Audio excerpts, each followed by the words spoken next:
Who's that? I don't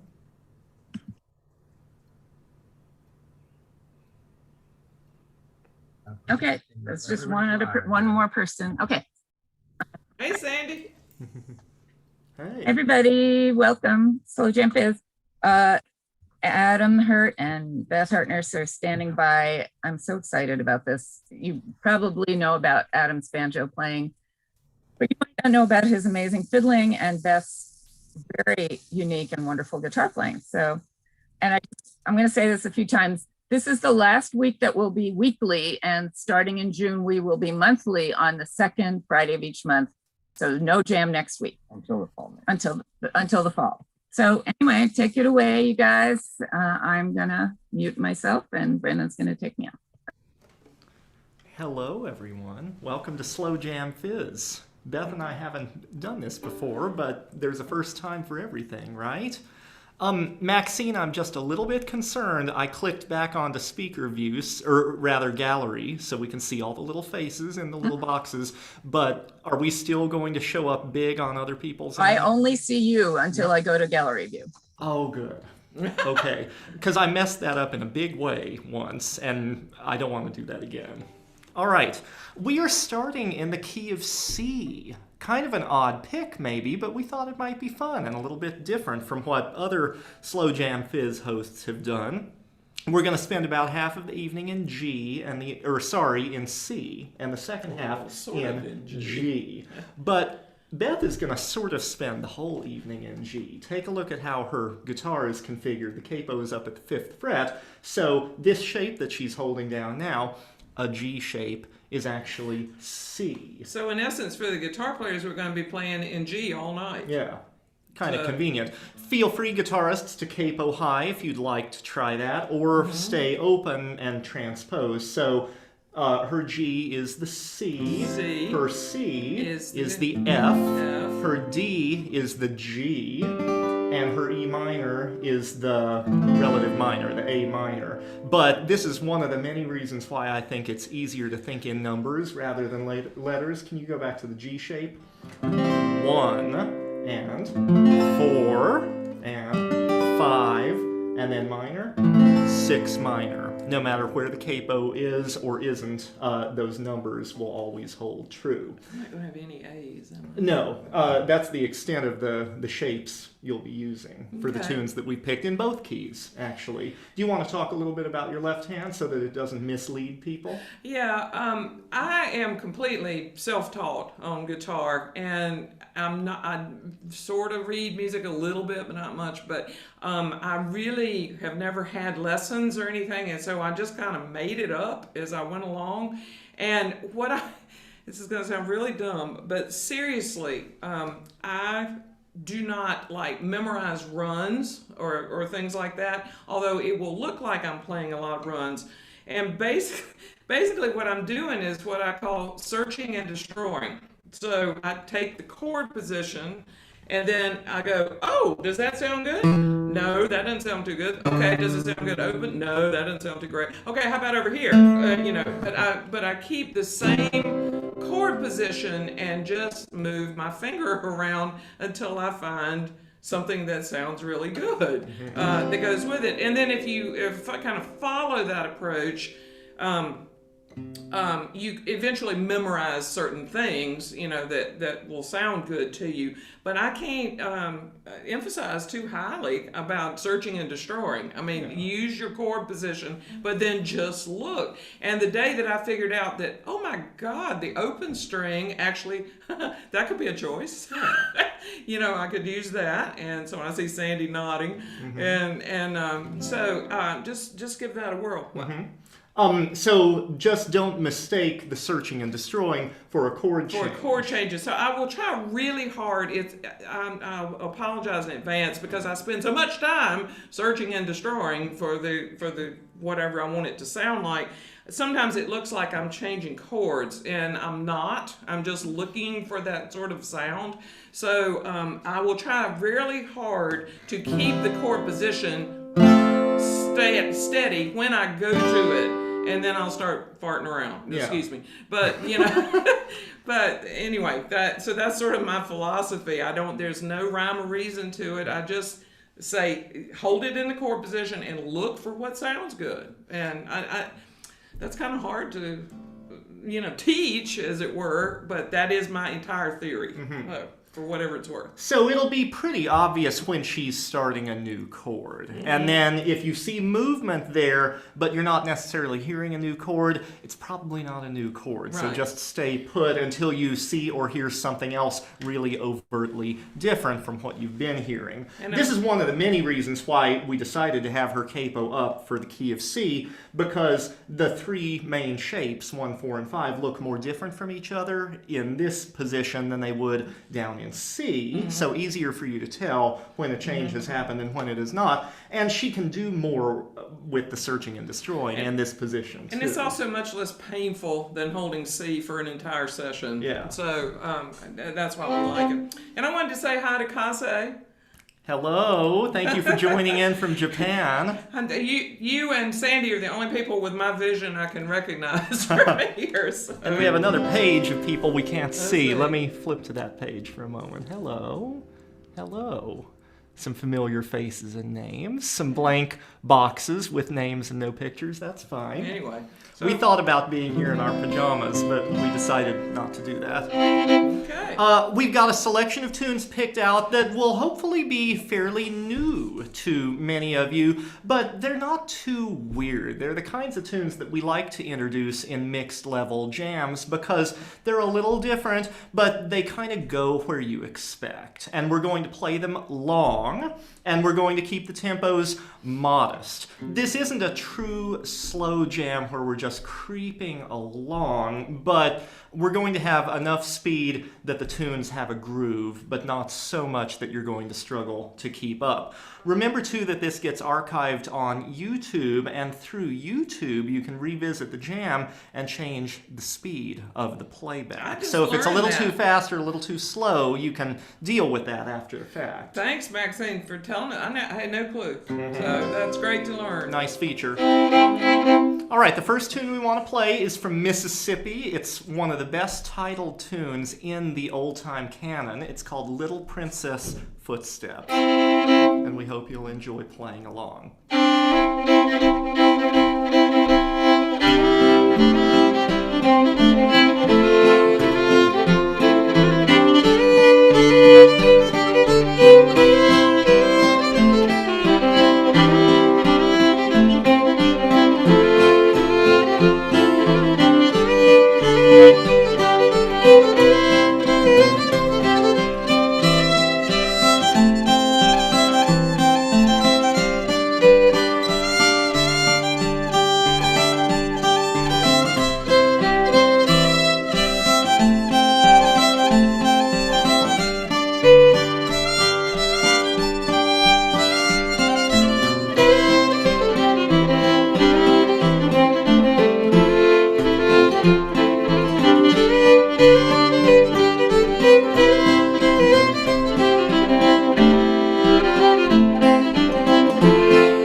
Princess Footsteps. Hope people enjoyed that tune.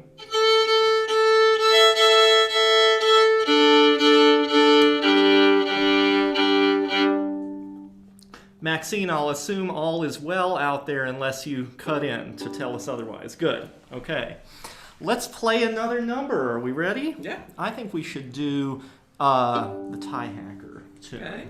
Tie Hacker. This is Tie Hacker number 1. It turns out there's a Tie Hacker number 1 and a Tie Hacker number 2. You'd think these people coming up with titles could be a little more imaginative than that, but whatever. This is Tie Hacker number 1. We don't know the other one. It comes from Missouri fiddler Niall Wilson, and it's just super fun to play. It rolls right along. All right. We're going to try our best to keep the tempo reasonable. Some of these tunes want to move along. Here we go.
kind of fun. Well, you can sure understand why people want to play old-time music fast, because it is so much harder to play it right slow. So we were both having issues. I don't know about you guys. A little bit. But we're all having fun together, right? How about a common tune? Well, as common as anything in the key of C can be Texas Gals. That's an old favorite of a lot of folks, but it's kind of fallen out of circulation here lately as cooler tunes start to come in. But I think the old ones are just as cool. How many of you usually used to go to Galax or have gone to Galax? The first place I ever saw Sandy, I know, was Galax. But any of you that do. This tune and Durang's Hornpipe and John Brown's Dream and what's the one? Oh, Jimmy Sutton. Those were the 4 competition tunes that almost every band did for competition. And I can still remember seeing Greg Hooven coming out on the stage and just barreling into Texas Gals because it was like his specialty. Yes. Yeah. All right, hope you enjoy it. If you don't already know Texas Gals, know that it's a 3-part tune. And each part is sort of repetitive within itself. So join right in. Not too fast. 3 parts.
always fun to revisit. Now you guys are ready to compete at Galax. That's right, and you'll probably win a prize. No doubt. You do have to pull from a select set of tunes to do well in the contest. That's right. It's true. I think we should do that Jack of Diamonds. What do you think? Okay. It's pretty fun to play. Okay. Jack of Diamonds is from back in Missouri again, like Tie Hacker, although I don't know from whom specifically this comes. We learned it from our good fiddling friend Palmer Laux of Philadelphia. She plays a mean version of this tune, and the moment I heard her play it, I said, I've got to learn that tune, and we've been playing it ever since.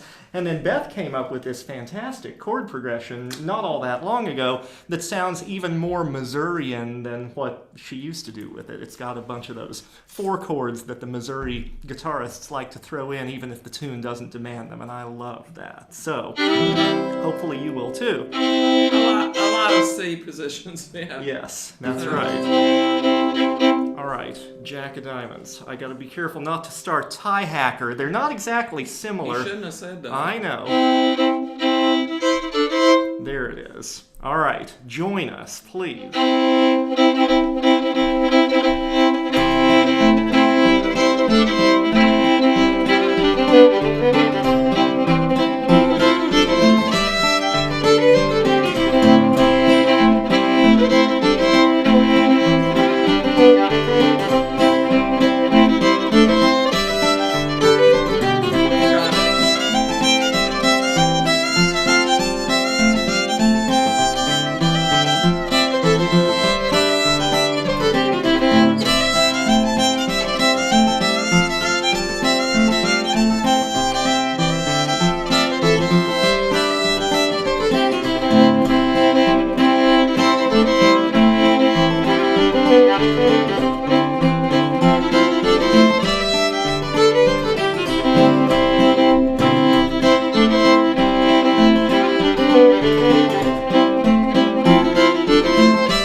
fun. Love that one.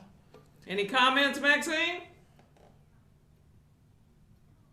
No. I mean, there's some activity in the chat, but nothing urgent.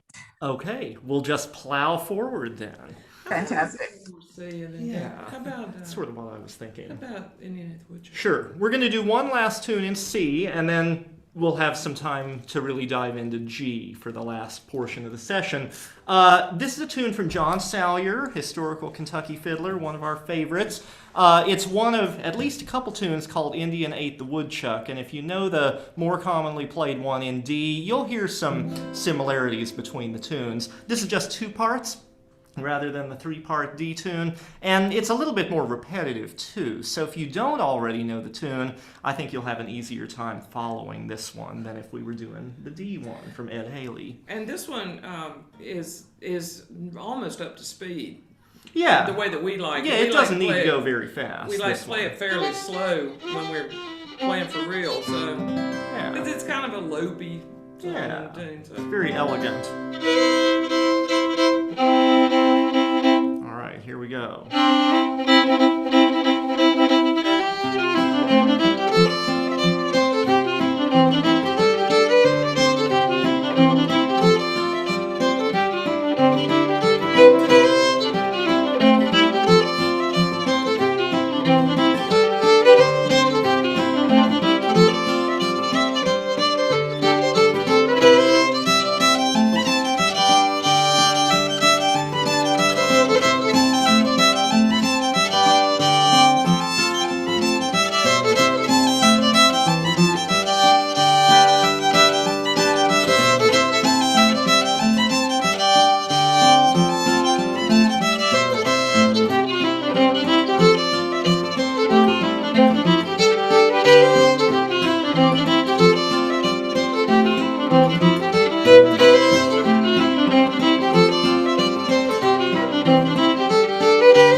Love that one. So you're going to switch guitars rather than struggling with retuning the one that's been capoed so high. Banjo players might want to get into a different tuning right about now. Pick your favorite G tuning. I know I have mine. Might not be everybody's, but that's okay. I'm not going to play any banjo tonight because we really need a fiddle to guide these tunes, I think. I wish I could play both instruments at once. But I guess I'd need to grow 2 more arms, and that might look a little strange. If anybody could do it, it would be you, Adam. Thank you for your vote of confidence, Maxine. Yeah, that's pretty good. How's that G?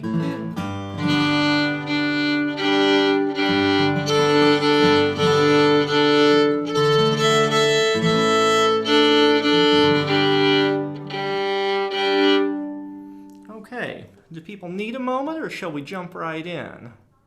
Maxine says jump right in. Okay, we will. The nice part about these online jams is that we're not hearing one another. So if some of us are still tuning, that's okay. You can go on and tune and you're not interfering with anybody else's experience, and you're going to have better experience once you get fully in tune. Trust me.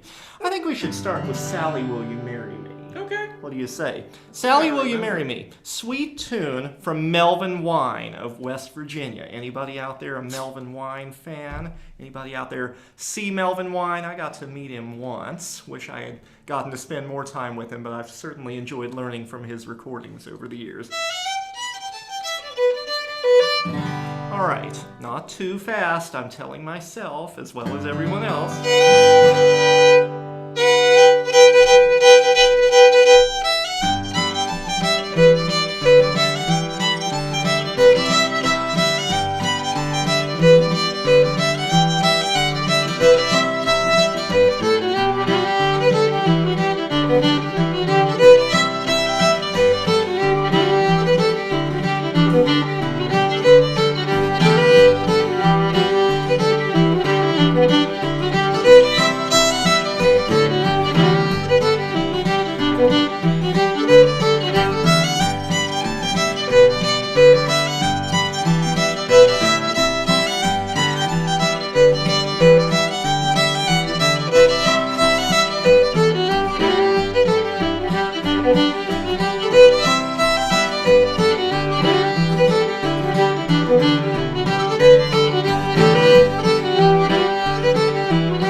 Yay, Melvin. Love Melvin wine. All right. As Melvin would say, how about that? How about that? I remember that. Indeed. Those old guys. Yep. Not really any of them left anymore. That's kind of sad. That one. That's what I was thinking, Yeah, actually. yeah. Well, just as we picked one kind of chestnut style tune, commonly played tune for the key of C, so too did we for the key of G.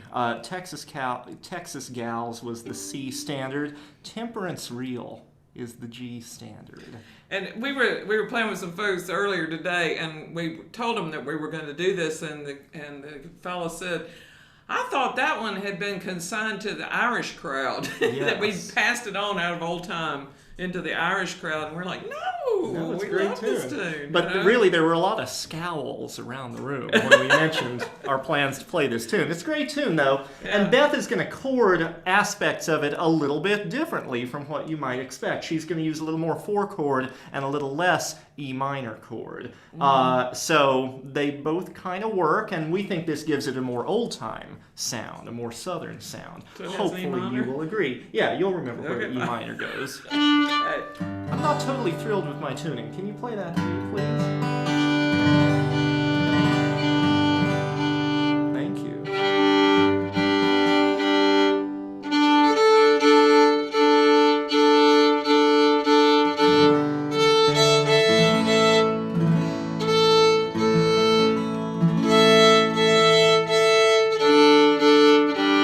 That'll do.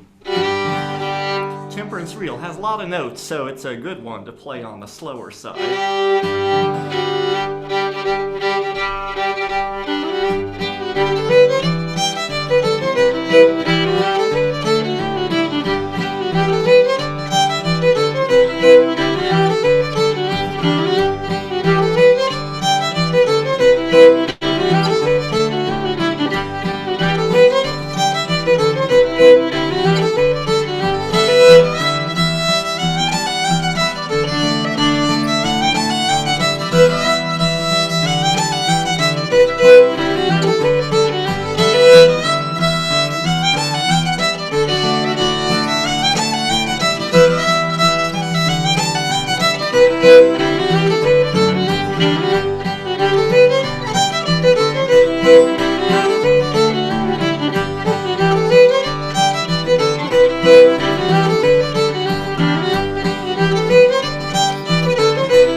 my attitude about those standard tunes is they got to be that way for a reason. They're fine tunes. They're just classic tunes, and I'm happy to hear them again after they've fallen out of favor. It's time for them to come back around. I have to tell you a tale on Adam when I was first starting to play tunes with him and play in a band with him and competing. He came to this practice one day and he was like, "Oh my God, I just learned the best new tune. It's just fantastic. We have got to play this tune."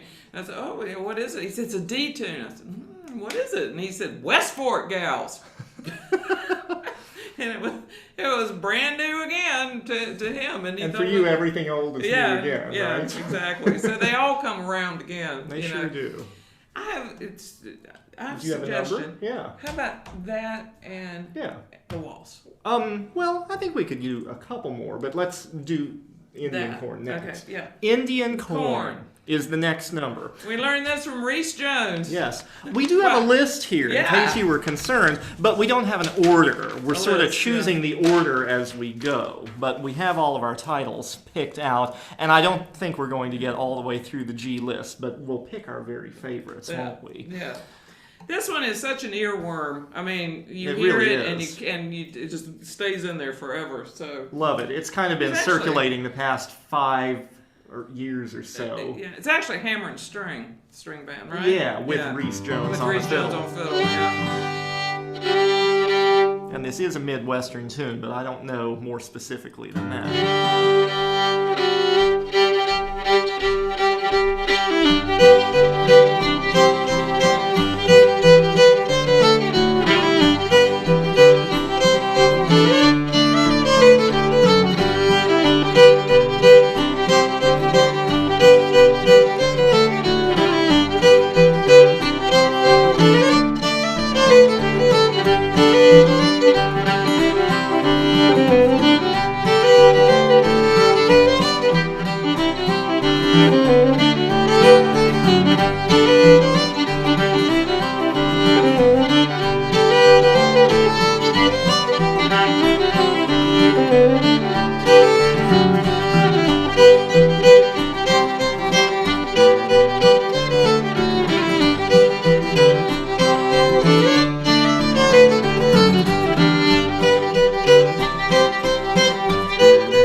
that catchy? Earworm. I love that tune so much.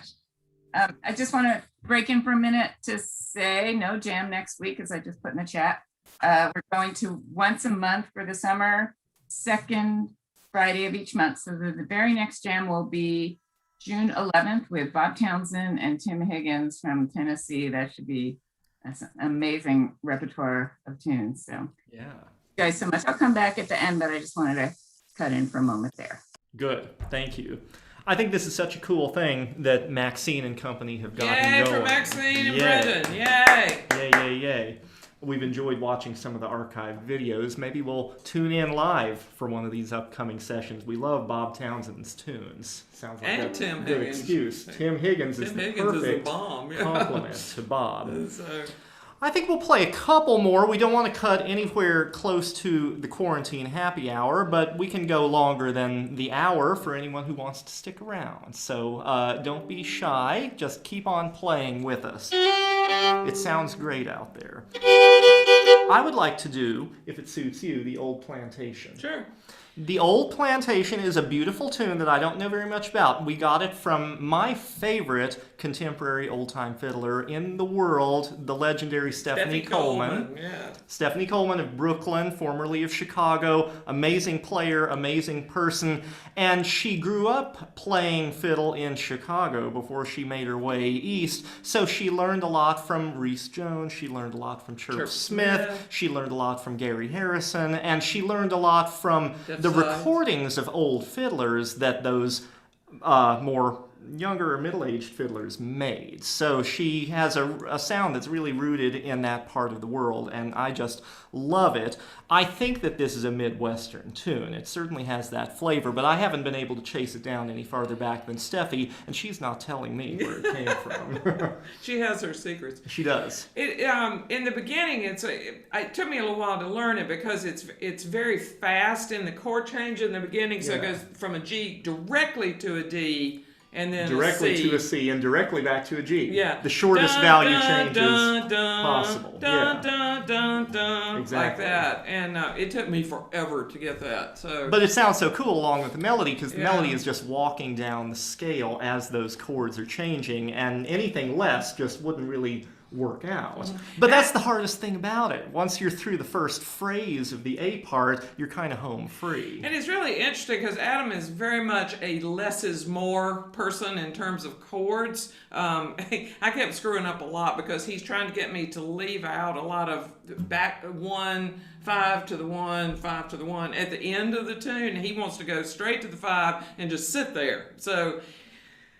I make it sometimes, and other times I don't. It's all good. I don't. So, but this tune it's funny because this one has a lot of chords, and he loves it. A lot of At back the beginning. at the beginning, and a lot of back and forth. So, Right. so yeah, it's a little different.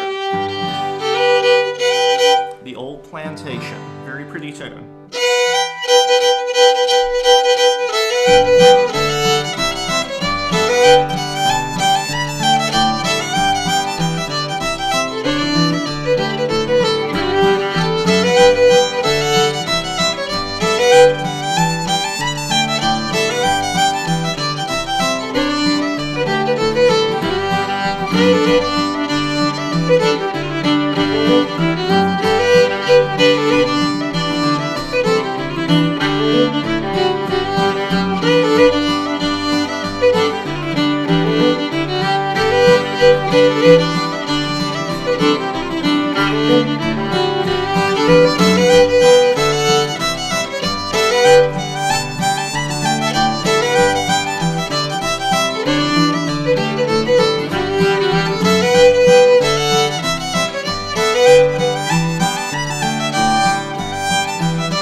Plantation. Aren't those chords cool at the beginning? Love them. Steven loves them. He said as much. That's great. I figured you would. I think let's do one more and then the waltz that we're going to end on. And then it'll be time for Quarantine Happy Hour. How do you feel about one of those other Midwestern tunes on the list? This is kind of a Midwest-heavy list, y'all. I hope that's okay. You want the Chirps one or the Dan Gellert one? Yeah, how about that one since it's unusual? Yeah, okay. Yeah. The next one we're going to do, the last dance tune, it's not a waltz, I guess a waltz is a dance tune of a different sort, is Old Mose. And it's funny that our set tonight is split between C and G because I think I've heard people tell me that Old Mose is often done as a C tune. But we're going to do it as a G tune, and we learned it as a G tune from the fiddling of Dan Gellert and Raina Gellert. And if the key of C is not where they chose to play it, then there's a reason for that, I like to think. I mean, it sort of lays the same way on the fiddle, just over one set of strings, but I like the richness of the key of G for this tune, and I guess they did too. I actually don't know for sure if this is a Midwestern tune. It just has a Midwestern feel the way that they play it. Maybe Maxine knows something about the history of this tune. Sorry, we don't always have the answers about lineage. I think your hand's in front of me. Is it? Yeah. Okay. Do you want me to move? Maybe you move just a little bit. Okay. Sorry if I fall a little off the screen. There we go. There.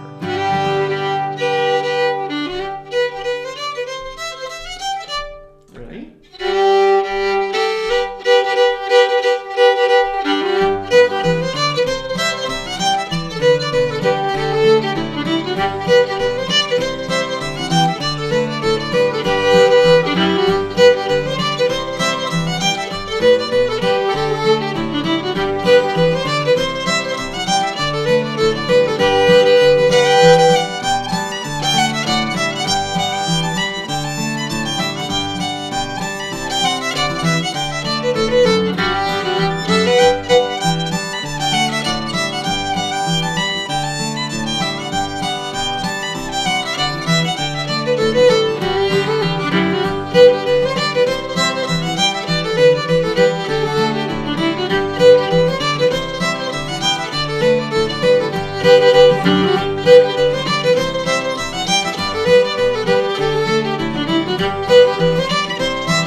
fun, isn't it? Yay. Love it. All right, we're going to end with a waltz, kind of the way an old-time dance might have done. Ouch. They're running my arm around. We've been playing most all afternoon. My arm is starting to go, stop. Yeah, But my back is killing me from sitting in these jam chairs. Time to get onto the soft couch.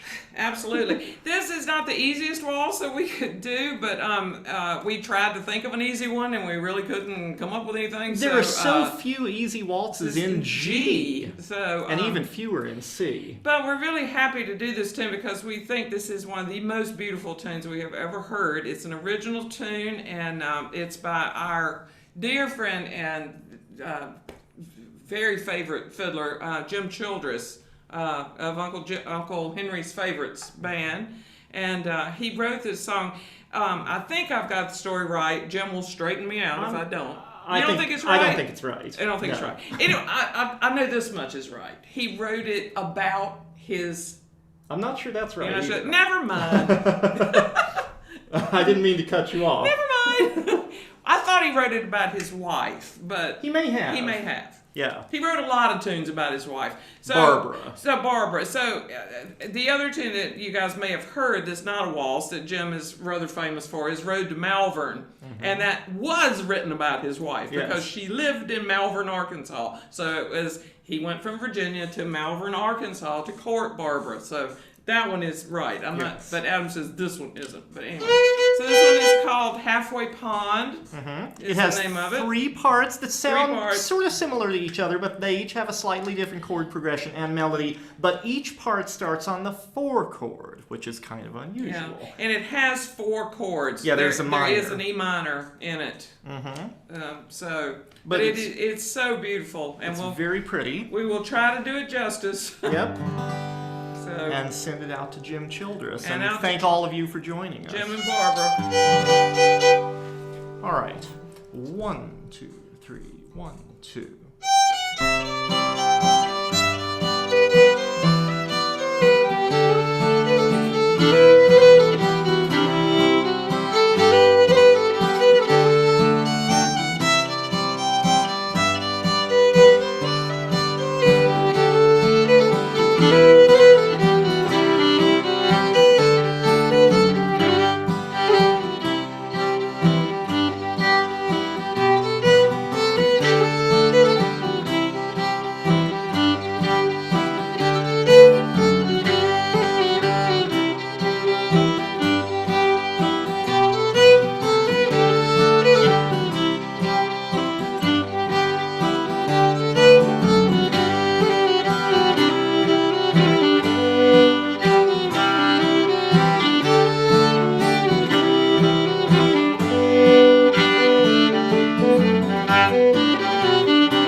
Oh, that was wonderful. I've never Thank you guys so much. My pleasure. Thank you for having us, Maxine. Oh. Thanks everybody for playing along. Thanks everybody for coming.